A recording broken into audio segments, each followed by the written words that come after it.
vai ser ótimo. Quem puder Ingrid, desabilitar faz o assim, áudio. ó, desabilita todo o áudio de todo mundo aí, é mais fácil. Deixa eu ver E aí, se eu tiver algum questionamento, nossa, Romilda, coronavírus, hein, Romilda? Espera um momento, deixa eu fazer uma pergunta rapidinho. Certo. Boa noite. Boa noite. Ô, Vitor, vai vestir uma camisa que daqui Aqui é a a pouco você vai estar Mariana. gripado. Deixa eu perguntar aqui. Então, a gente vai fazer cada questão e ter que enviar questão por questão ou vai ser o conteúdo todo e enviar o conteúdo todo de uma vez? Me parece que é o seguinte, você clica, primeira questão, você clica, tá. Segunda questão, você clica, tá. Terceira questão, você clica, né, nas alternativas, tá. Quarta, quinta. Quando você termina tudo, você envia. Só que qual o problema? É que depois que a pessoa envia, ela quer voltar para rever uma alternativa de uma questão. Depois que você enviou, você não consegue retornar para poder fazer mais nada. Então, é muito importante que o envio, presta atenção nessa palavrinha, para alguns deve aparecer lá como send, como envio. O envio só se dê depois que você saiba que aquele é o resultado final. Ele vai pedir lá para você colocar o nome de vocês. Então, é muito importante que isso está como obrigatório, como uma etapa, senão você não consegue passar lá para a próxima, tá? Meu povo, presta bem atenção, porque são informações da prova, tá? Então, ó, coloca a primeira coisa, o nome de vocês. Se não colocar o nome de vocês, vocês não conseguem passar para a próxima etapa. Vocês vão perceber que isso é obrigatório.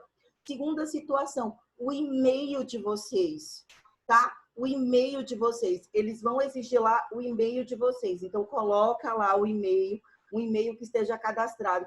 Ah, Pro, eu não estou acessando o Google Classroom. Meu povo, inventa, bota qualquer e-mail, certo? Bota o e-mail lá, porque senão você não passa para outra etapa. Nem que você pegue o e-mail do pai, da mãe, do amigo, mas se você não colocar o e-mail, você não passa para a próxima etapa. Pronto. Aí vai vir a questão. Primeira, segunda, terceira, quarta, quinta e sexta. Olha para mim, meu povo. 6, 7, 8. Todas essas 8 são questões fechadas, ok? Tá certo? São questões alternativas. De alternativas. Então, por exemplo, primeira questão. E aí eu quero já ir tratando algumas coisas com vocês. Eu preciso que nesse intervalozinho que vocês tenham, o conteúdo de TGP, como a gente tinha visto na sala de aula, é aquele conteúdo enorme, certo? A pessoa fica maluca. Quando o Edmar até falou, nossa, Ingrid, eu pensei que você tinha colocado ali o conteúdo todo para a galera. Eu fiz, não, prof. Ali foi o que eu já estreitei o conteúdo para a galera, porque TGP é enorme. Então, presta atenção. Pega esse período que vocês têm e abre no Código de Processo Civil, do artigo 1º ao 12. Não é ler doutrina. Eu não preciso que você leia agora Daniel Assunção. Eu não preciso que você leia Humberto Teodoro Júnior. Esquece a zorra da doutrina. Eu preciso que você pegue a letra da lei. Vocês estão me ouvindo? Estão me ouvindo, meu povo? A letra da lei. A prova está baseada na letra da lei. Ok? Beleza? Por que minha prova?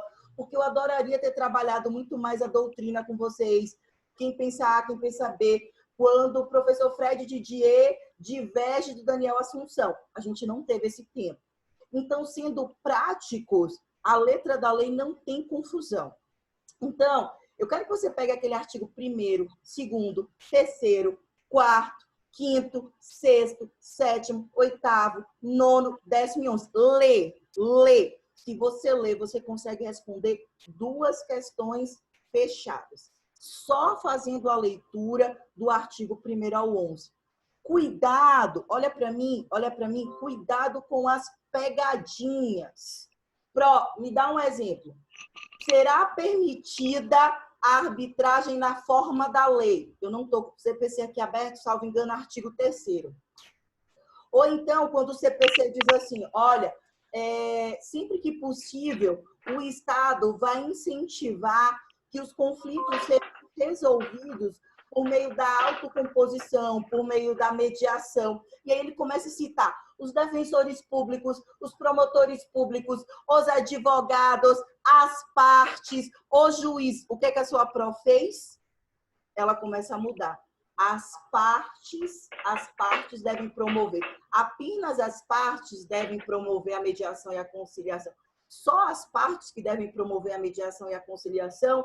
Lembra do que a gente estudou com mediação e conciliação? Quem é que deve mediar? Quem é que deve conciliar? Então, quando você está do 1º ao 12, e você vê lá o que é a boa-fé, todos devem agir de acordo com o princípio da dignidade da pessoa humana, com eticidade, com reciprocidade. O que é a cooperação? Todos devem cooperar para o bom andamento do processo. A gente tratou disso, lembram? Juiz deve cooperar, servidor público deve cooperar. O advogado, aquele exemplo que eu dei, não deve reter os autos, mas deve cooperar para o bom andamento do processo.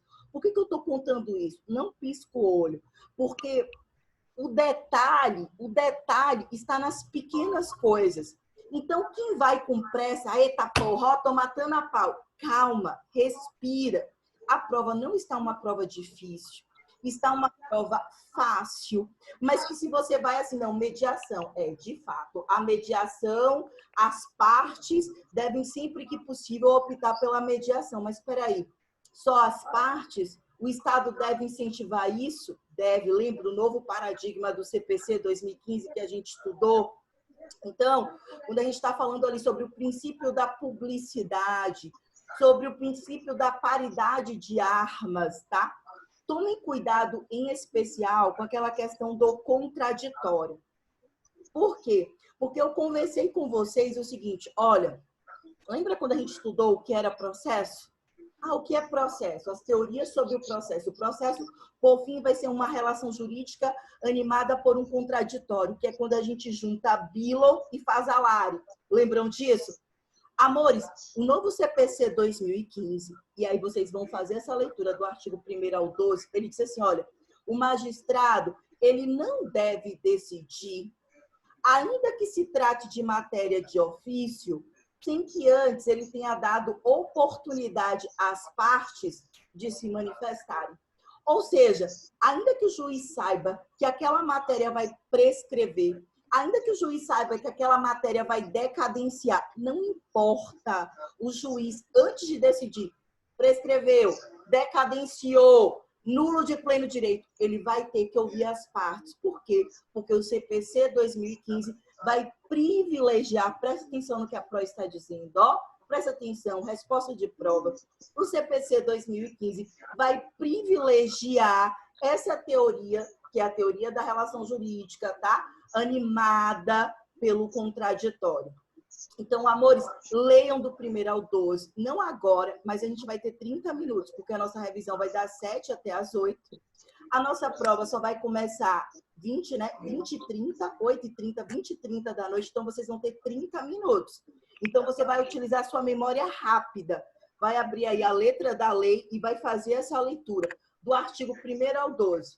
Beleza? Combinados? O 1º ao 12. Você vai tirar 2 questões fechadas que estão na sua prova. Basta você ler o 1º ao 12. Vão estar lá. Você não tem dúvidas. É o que a gente aprendeu com normas fundamentais do direito processual civil.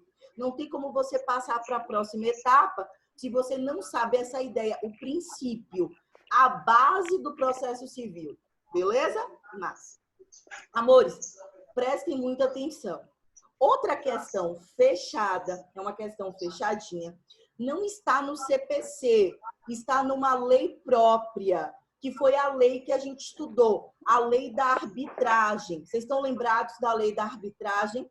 A lei 9.307 de 1996. Porra, Pro, 30 minutos, eu não vou conseguir fazer essa revisão nem lascando. Relaxa, não precisa ler a lei toda.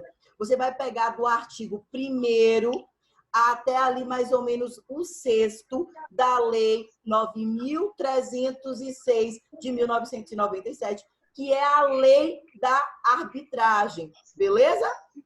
Você vai ler o que é a arbitragem. Bom, a arbitragem é quando as partes elas promovem a autocomposição, lembram disso?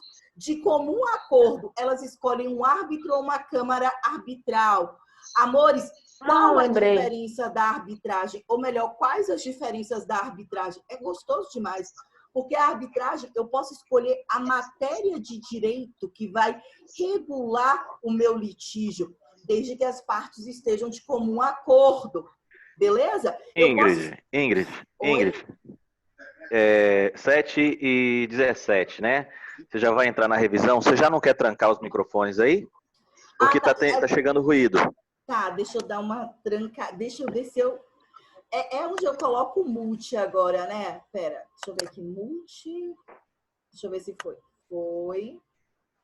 Gente, eu vou dar uma trancadinha aqui em vocês, tá? Pra gente poder aqui fazer a nossa revisão. Pera. Será que eu tranquei todo mundo? Eu acho que sim agora. Pronto, eu acredito que sim. Deu de mim. Ah, só faltou o Vambert aqui, pera. Foi, consegui, tranquei o Vambert. Fiquem tranquilos que aí no finalzinho eu destranco vocês, para a gente poder já ir entrando aqui na revisão. Eu só estou fazendo isso para a gente poder adiantar, por conta do nosso tempo, tá bom? Então, amores, estudem essa parte inicial da arbitragem. Por exemplo, eu sou do órgão da administração pública, ainda que seja administração pública indireta, como Caixa Econômica Federal, como Empresa Pública Federal, a Caixa, como a Sociedade de Economia Mista, o Banco do Brasil. Eu posso optar pela arbitragem? Pode, mas o julgamento não vai poder ser conforme a equidade, conforme a proporcionalidade, mas sim com base no que diz a lei. Isso quando a gente está tratando de ente público, ainda que seja da administração indireta. Então, na arbitragem, eu tenho uma cláusula de compromisso e eu tenho uma convenção de arbitragem. A cláusula de compromisso antecede o conflito, ok? Tem que ser por escrito. Eu posso até já escolher o árbitro que será responsável pelo meu julgamento ou a Câmara Arbitral, tá certo? Não tem nenhum problema. E a convenção de arbitragem se dá naquele momento do conflito. A gente opta ali por escrito pela utilização da arbitragem. Lembrem-se que a arbitragem, a sentença dela, produz os efeitos de uma sentença da tutela jurisdicional. Por isso que ela é denominada de jurisdição privada. Lembram disso? Porque ela tem os atributos de uma sentença de um juiz de direito.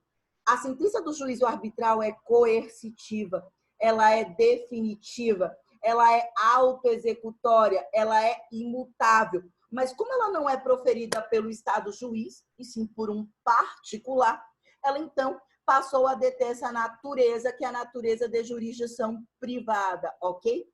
Então, presta atenção. Falamos até agora. 2 questões sobre normas fundamentais do direito processual civil. Se algumas das minhas princesas ou dos meus príncipes errarem, eu vou até aí e pego vocês, meu povo. Porque assim, a resposta está do 1º ao 12. Então, basta você fazer a leitura, ó, 1º ao 12. Você leu o contraditório, publicidade, ampla defesa, cooperação, boa-fé, ordem cronológica do processo, com aquela ordem preferencial. Lembra? A Pro falou disso, com aquela ordem preferencial. Agora a gente tem o contraditório pleno. É aquela ideia, porra, tudo que o juiz vai fazer. Ok, juiz, você vai decidir? Vai. Você já está convicto disso? Estou. Mas você vai ter que ouvir a parte contrária. Escuta a parte contrária. Escuta a parte contrária. Lembrem-se disso na hora da prova. Vocês matam 2 questões. Uma, vocês matam com a arbitragem. O que é a arbitragem? Quando ela é possível e qual a matéria a ser escolhida. E aí vocês vão matar isso na Lei 9.307, tá? Que é a lei da arbitragem. Vocês matam isso tranquilamente ali do artigo 1º ao 6º. Posso escolher a matéria de direito na arbitragem? Posso, tranquilamente. Outra questão, que é uma questão fechadinha e que está na prova de vocês, diz respeito à audiência de mediação e conciliação. Bebês, estudem o artigo 334 do CPC. Então, você pula do 1º ao 12 e vai lá para o 334 do CPC. O 334, ele começa falando sobre a audiência de mediação e conciliação. Então, no 334, você encontra que o juiz, lembram disso? Ele deve designar audiência de mediação ou de conciliação com pelo menos 30 dias de antecedência. E o réu, ele deve ser intimado para comparecer com pelo menos 20 dias de antecedência. Cuidado, olha para mim, cuidado com isso na hora da prova, porque eu coloco igualzinho a letra da lei e só muda uma coisa. Eu digo assim, você vai ver lá a alternativa. O magistrado deve incentivar a audiência de mediação e conciliação, devendo agendar na sua pauta com pelo menos 30 dias de antecedência. Aí você já vai, porra, tá certinho, tá sucesso da Bahia. Lê todo. Devendo a parte contrária ser intimada com pelo menos 10 dias. São 10 dias ou são 20 dias? São 20 dias. Então, perceba que um único item, um único prazo vai tornar aquela alternativa falsa, vai tornar aquela alternativa errada, beleza? Leiam, leiam, leiam a prova.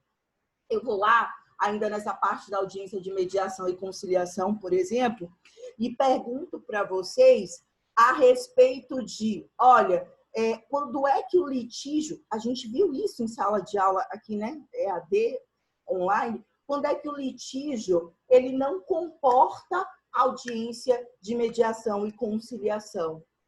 Então, o litígio não comporta audiência de mediação e conciliação. Quando ambas as partes, lembram disso, não pode só uma, mas quando autor e quando o réu não tiverem interesse. Então, cuidado, se na sua prova, a prova coloca lá a pegadinha, o autor quer audiência de mediação e conciliação, o réu não quer. Vai ter? Vai ter. Nós só não teremos a audiência de mediação e conciliação se tanto o autor quanto o réu não quiserem audiência de mediação e conciliação, ou se o litígio não admitir a autocomposição. Meu pai só tinha a mim, não tinha mais ninguém, não era casado nem nada. Ele falece, eu sou a única herdeira. Não tem réu, só tem parte autora. Então, cuidado com esses pormenores. Cuidado, por exemplo, quando você está nos parágrafos do 334, a Fran não vai se lembrar de qual agora.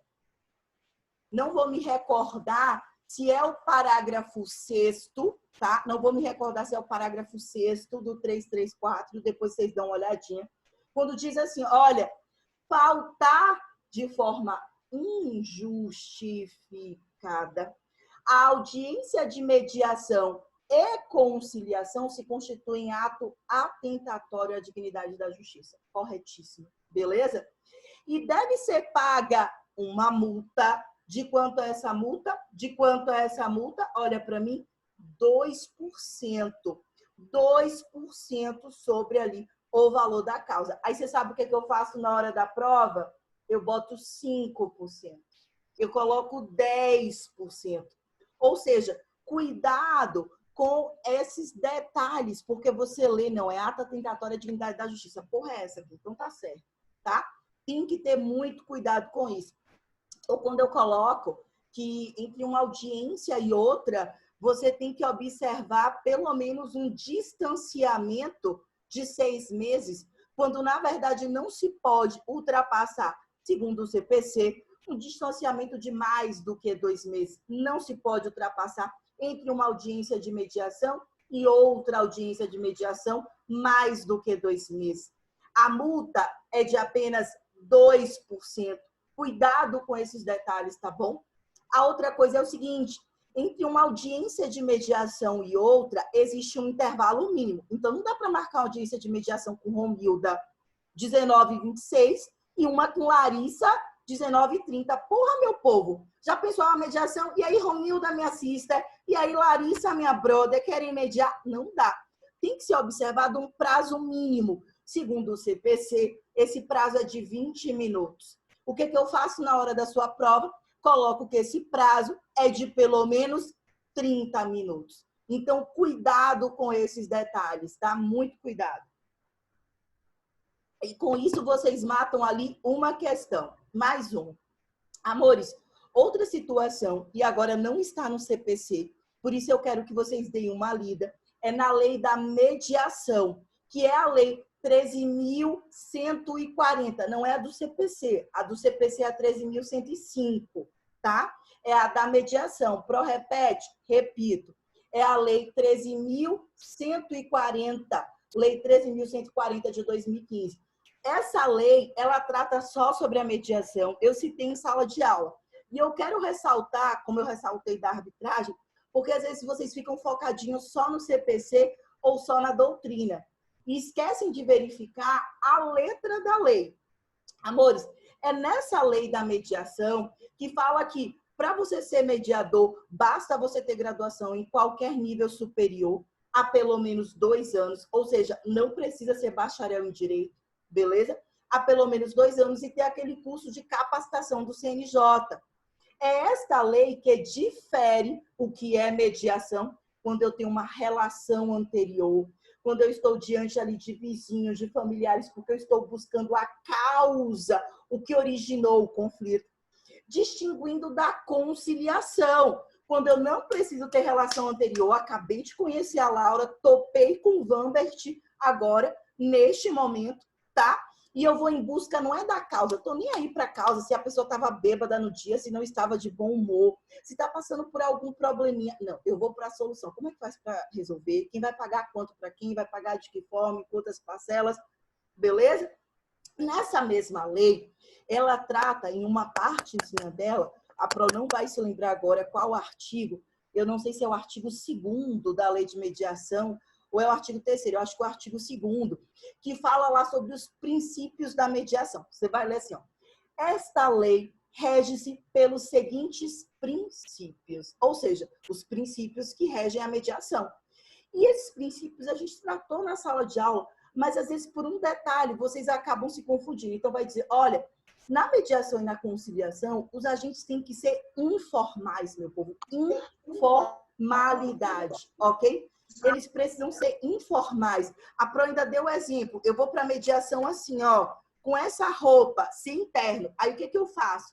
ABCD é, coloque uma formal, na outra informal, na outra formal, na outra informal.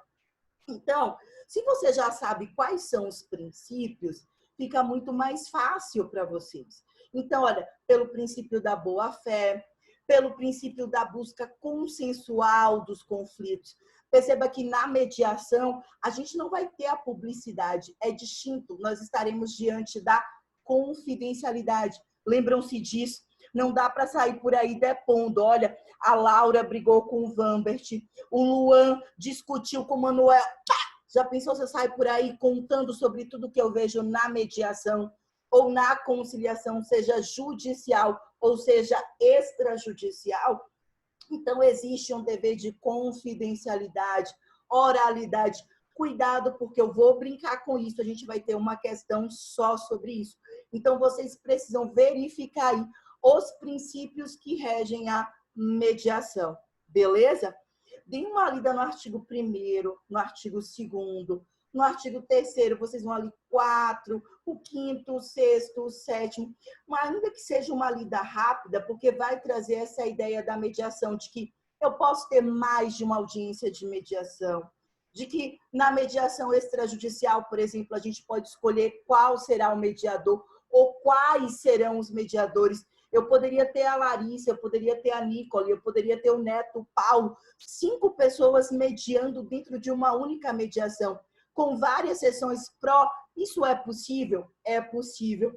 Cuidado, porque eu não posso ter uma mediação judicial ou extrajudicial, em especial a extrajudicial, na qual uma parte não esteja amparada, assistida por um causídico, por um advogado, porque senão ela vai estar necessariamente, sem equiparação, porque um estará ali com uma defesa técnica cabível e o outro não estará ali apresentando uma defesa técnica cabível, adequada, porque não está representado pelo seu advogado. Então, tudo aquilo que a gente viu sobre mediação, conciliação, nem sempre vocês vão encontrar no artigo 65, 166, 167 do nosso Código de Processo Civil, que trata ali das audiências de mediação e conciliação, ou sobre a mediação e a conciliação propriamente dito. Mas vocês vão encontrar na lei de mediação e conciliação. Por isso, vale a pena fazer aquela leitura. O impedimento do mediador, lembram disso? Eu brinco com isso, meu povo. Por quanto tempo a Ingrid pode ficar impedida de mediar ou conciliar? O prazo é de 6 meses? O prazo é de 18 meses? O prazo é de 1 ano? Qual é o prazo? É de 1 ano. A gente viu isso. E é de 1 ano quando eu deixo de ser mediadora, então deixei de ser mediadora, a partir dali eu conto 1 ano. E isso só vale para as partes que eu mediei. Isso só é válido para as partes que eu conciliei, ok? Então, isso não subsiste, por exemplo, se eu mediei aqui o Neto com a Nicole, a Romilda, ela é parente da Nicole, eu vou estar impedida após o exercício da função? Claro que não, a minha mediação recaiu sobre o Neto e sobre a Nicole. Lembrar também, apesar de não ser objeto da nossa prova, impedimento, suspeição do magistrado, mas lembrar que tudo aquilo que se aplica ao magistrado, eu vou aplicar para o mediador. Então, eu não posso mediar a Larissa e o Neto se, por exemplo, eu sou irmã da Larissa, se, por exemplo, eu sou mãe do Neto, se, por exemplo, eu sou avó do Neto. Por quê? Porque eu vou estar diante de um parentesco até o 3º grau completo, tá? Não se preocupem, na nossa prova, eu não coloquei até o 3º grau, uma historinha assim de primo, de ex-companheiro, porque eu fiquei com receio de vocês ficarem muito nervosos e na hora não saberem, ou pelo menos não prestarem atenção no contar o grau, né? 1º para mãe, 2º para avó, 3º para tia. Isso não cai. Mas essa parte no tocante ao mediador, conciliador, o dever de informação, até quando ele pode ir, ele deve sempre atuar com sigilo, ele não deve depor sobre os fatos. Essa é a regra geral. A não ser que, e aí cuidado para não confundir a exceção com a regra geral. A não ser que as partes de comum acordo digam, ok, você pode depor sobre o que a gente falou na audiência de mediação ou conciliação, a não ser que o que ele viu ou ouviu viole a ordem pública, viole o que diz a legislação. Então, se não fere a lei, não fere a norma pública, ele não vai poder depor nem perante o juízo arbitral, está certo? Nem perante o juiz de direito. Amores, isso só, audiência de mediação e conciliação, que é a Lei 13.140, vocês conseguem responder mais uma questão, tá? Só sobre esse iniciozinho aí da Lei 13.140, a respeito dos princípios, sobre a audiência de mediação e de conciliação. O PRO. E o que a gente estudou sobre teorias do processo, teorias da ação, você não cobrou nadinha? Cobrei. Teorias do processo, teorias da ação, o que é o processo, o que é a ação, eu cobrei, mas essas eu deixei para uma questão aberta, tá? Como a coordenação nos passou, nós devemos ter 2 questões abertas, tá certo? São 2 abertas. Então, são 8 questões fechadinhas e 2 abertas. Uma que versa sobre o processo, e aí você vai discorrer sobre o que é o processo, as teorias do processo, você vai digitar, e outra sobre o que seja a ação, as teorias da ação. E se eu não lembrar de todas as teorias, poxa, é muita coisa. Calma, não precisa se desesperar. Você tem que pensar o seguinte, a prova vale 20 pontos. Então, eu tenho 8 questões fechadas. Você tem que ser prático, meu povo, não vai se desesperar. Cada questão fechada vale quanto? 2 pontinhos. Então, se eu fosse você, eu respondia primeiro as fechadas. Ó, 2, 4, 6, 8, 10, 12, 14, 16. Só com as questões fechadas, vocês conseguem garantir 16 pontos. Então, você tem uma aberta que você tem que escrever pra porra, essa é uma verdade, mas que só vale 2 pontos, que é a questão 9. Você tem outra aberta que você tem que escrever mais ainda para porra, mas que só vale 2 pontos, que é a questão 10. Por isso que tudo que você vai fazer, você tem que se programar, você tem que planejar. Então, eu estou te dizendo antes, não vai fazer a zorra da questão aberta primeiro, as questões abertas, nem a 9, nem a 10. Pelo contrário, começa fazendo as questões fechadas. Se eu tivesse colocado uma pontuação maior para as abertas, aí sim, aí eu iria te dizer, ó, começa pelas abertas. Como a pontuação está dividida igualitariamente, não compensa você focar tanto nas abertas, desculpe, diante daquilo que as fechadas vão trazer para vocês, tá? Parece que meu tempo aqui já está se esgotando. Vamos fazer o seguinte, eu vou só encerrar isso aqui, a gente já volta no segundo tempo, porque ele já está querendo concluir aqui os meus 40 minutinhos, para a gente falar ainda sobre o restante das questões fechadas da prova, para tirar dúvidas de vocês, e aí eu habilito o áudio de vocês, e para a gente falar também sobre os 2 trabalhos, porque eu recebi mensagens de algumas pessoas que estavam com dúvidas, e as dúvidas podem ser dos demais, tá bom? Aguarda aí que eu já volto.